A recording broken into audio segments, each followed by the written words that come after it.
നമസ്കാരം. Aroor vision news ചാനലിലേക്ക് സ്വാഗതം.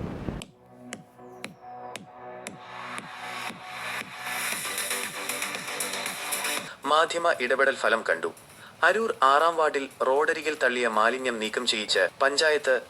അരൂർ 6-ാം വാർഡിൽ കണ്ണേഴത്ത് പുരയിടത്തിന് സമീപം റോഡരികിലും തോട്ടിലും തള്ളിയ മാലിന്യം പഞ്ചായത്തിന്റെ നേതൃത്വത്തിൽ തിരികെ എടുപ്പിച്ചു.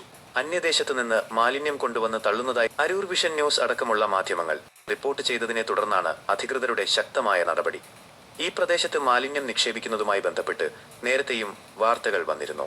മാലിന്യം കുന്നുകൂടിയതോടെ പ്രദേശത്ത് തെരുവ് നായകളുടെ ആധിക്യവും ആക്രമണവും വർദ്ധിച്ചിരുന്നു. മാധ്യമ വാർത്തയുടെ കരുത്തിൽ പഞ്ചായത്ത് ഉടനടി അന്വേഷണം നടത്തുകയും മാലിന്യം തള്ളിയവരെ കണ്ടെത്തുകയും നടപടിയെടുക്കുകയും ചെയ്തു. കൊച്ചി കോർപ്പറേഷനിൽ മാലിന്യ നിർമ്മാർജ്ജനത്തിന് കോൺട്രാക്ട് എടുത്ത ഉടമകൾ സ്വദേശിയിൽ നിന്ന് സബ് കോൺട്രാക്ട് എടുത്ത് പ്രവർത്തിക്കുന്ന തുറവൂർ സ്വദേശികളാണ് മാലിന്യം നിക്ഷേപിച്ചതെന്ന് കണ്ടെത്തിയിട്ടുണ്ട്. മാലിന്യം നിക്ഷേപിച്ചവരിൽ നിന്ന് 25,000 രൂപ പിഴ ഈടാക്കിയതായി വാർഡ് മെമ്പർ ഇബ്രാഹിംകുട്ടി അറിയിച്ചു. കൂടാതെ ഇവർ തന്നെ ഈ പ്രദേശത്ത് തള്ളിയ മാലിന്യം മുഴുവൻ നീക്കം ചെയ്യാനും തയ്യാറാവുകയായിരുന്നു. തള്ളിയ മാലിന്യം മുഴുവൻ ലോറിയിൽ കയറ്റി പരിസരം ഒരുവിധം വൃത്തിയാക്കിയിട്ടുണ്ട്. തോട്ടിൽ മുങ്ങിക്കിടന്ന മാലിന്യം വരെ നീക്കം ചെയ്യുന്നത് അരൂർ വിഷൻ ന്യൂസ് റിപ്പോർട്ടർക്ക് നേരിട്ട് കാണാൻ സാധിച്ചു. മാലിന്യം തള്ളുന്നവർക്കെതിരെ ശക്തമായ നടപടി സ്വീകരിച്ച പഞ്ചായത്തിന്റെ നടപടിക്ക് പ്രദേശവാസികളുടെ അഭിനന്ദനമുണ്ട്.